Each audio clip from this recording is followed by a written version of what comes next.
So you pull the cage up, and just underneath where it has been split, you put a wood or screwdriver, something thick that will not yet damage the back, and then you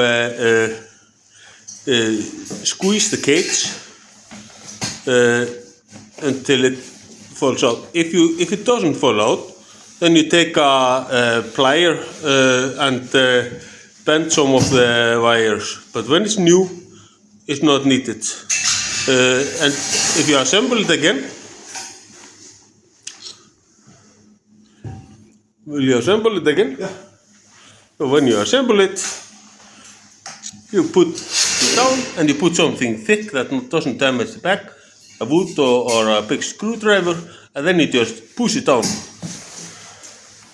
When it's new, it's easy. When it's used, it's a little bit more difficult.